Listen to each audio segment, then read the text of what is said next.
Hey folks, well today we are finally starting part one of a multi-part series that's some 5 years in the making.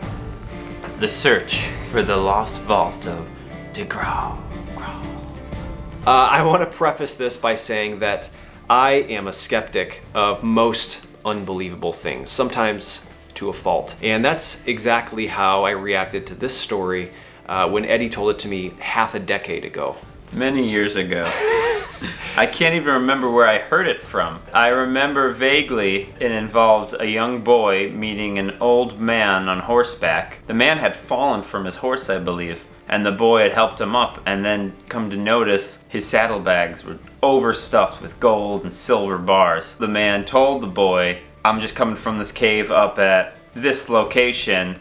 When you're older and can appreciate it, I think you should go up and get rich." Right. Basically. As the story goes, the kid never found the cave, right? He never did, no. Or he forgot, or... Yeah, something like that came about. He never actually found it. Right. Yeah, Brad didn't believe it at all. He said it's impossible, improbable, ridiculous. It's like, I don't want to hear it, Eddie. Yeah, I heard that and I thought, there is 0% chance that that's true.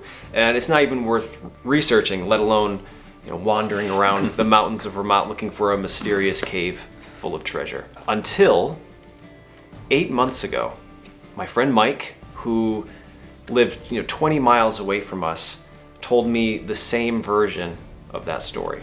A stranger rides into town, tells a child about a cave full of wealth. And I thought, okay, same story, two different people that I've never met. You've never met Mike, right? I don't believe so. Maybe this deserves some attention. Since then, through our research, we've come across 7 mentions of a lost Vermont cave of riches from 7 different publications across America, the earliest being from 1862. They're all different, but shockingly similar.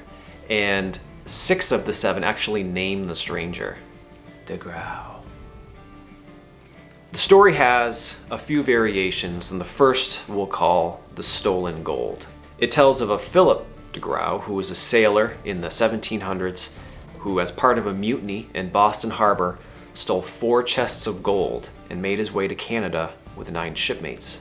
During their trek through the Green Mountains of Vermont, their wagons broke down, and due to their fear of being pursued, the decision was made to hide the chests in a cave, seal the entrance, and return at a later time. For whatever reason, DeGrau was the only sailor to return from Canada, but was unable to locate the cave and eventually told the townspeople the story. This next variation we'll call the Algonquin treasure. This story was featured in the headline of a 1903 Los Angeles Times. Tattooed skin, key to treasure, map on dead man's back, may locate ingots.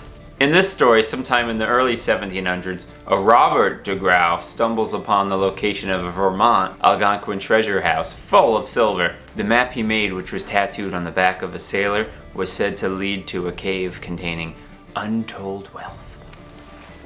The last and most common variation of the story is shared among 4 of the 7 publications we found, and we'll call it the Lost Mine. It tells of a DeGrau and his team of Spanish explorers roaming the Vermont wilderness in search of silver veins to mine. According to these stories, they found one. After spending several years there mining and smelting more silver ingots than they could carry, they took as much as they could, sealed the cave behind them, and vowed to return for the rest, which they never did. Eventually, DeGrau returns as an old man and is unable to relocate the mine. Through this multi-part series, we're not only going to try to find the cave, but we'll also investigate some of the finer details of these 7 different stories to try to get to the bottom of the myth itself. Our first problem is probably the biggest. Where do we start looking? Miraculously, all 7 stories name the mountain where this cave supposedly resides. But 2 take place in Chaos Canyon in Wallingford, Vermont, whereas the other 5 are 50 miles north in Bristol. Where do we go first? Well, the 2 Wallingford stories are the Stolen Gold story from a book written in 1911 and the Lost Mine story, which we found in a book written in 1862.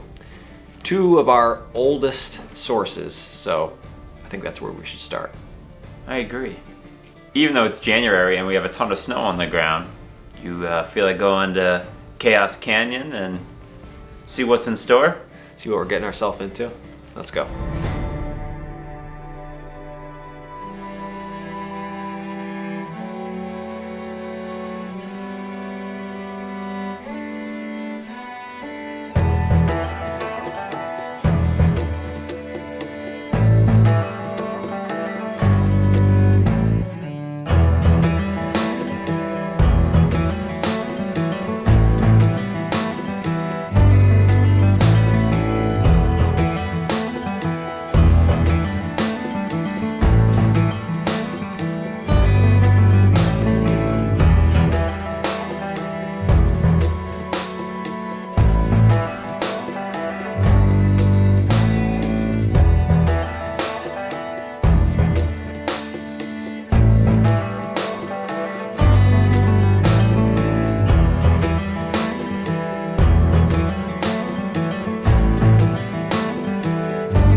We've never actually been to Hell's Half Acre in Bristol, which is the other location that we plan to search, but I've heard that the geology and the terrain is very similar to this. What do you think? Should we head down and look around a little bit? Did you bring your sled? We're gonna have to find a trail that goes down. It's quite a ways down.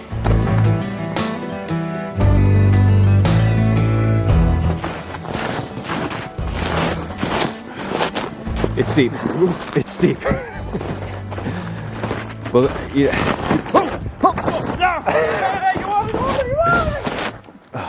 It almost looks like there's a cave right here, Eddie. Did we just find it in the first hour?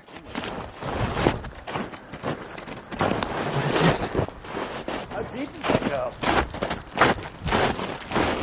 Dig it out. No, I don't think it's a cave. It's just a couple of boulders leaning up against each other. But this area is very, I don't know, what would you call it?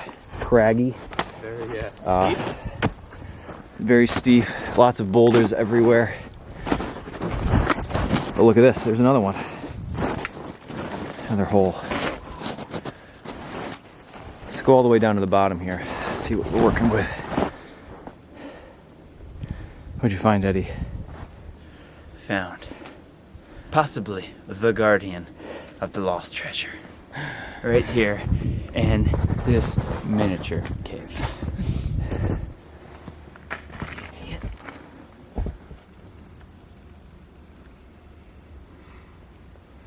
I can see his little porcupine tail. That's what he is. Doesn't look like he's made out of gold, though. No. What do you think? I feel a little underprepared. I agree. I think it would be beneficial without so much snow. Yes. You know, I'm not counting this out, but it certainly doesn't seem like there was ever a road here that Spanish sailors would have been traveling on wagons and then broken down and then hidden their gold in a cave. I think it's possible. It's possible. I'm not counting it out. Could have been a mine. I think if there was a cave of treasure here, it was probably a mine. I think you're right. You know, as I'm standing here looking around, I realize I really don't have any idea what a precious metal mine in the mountains of Vermont would even look like. I have this picture in my head. I'm thinking like big log supports and just deep pitch black, just darkness. Just, like into the side of a mountain. Yes. Just, I imagine stepping in and you hearing a little drip drop. Like, that's what comes to my mind too, for sure. You know, from our research, we weren't actually able to find any credible stories of an actual silver mine in Vermont. Except for the DeGrau stories. But I do know for sure there's a gold mine less than 20 miles from here in the mountains of Plymouth, Vermont, that was profitable, existed in the 1800s, and I'm pretty sure I read there was silver mixed in with the gold. I think we should check out that mine and get a better idea of what we're doing here. I think that's probably a pretty good idea. Should we head to Plymouth?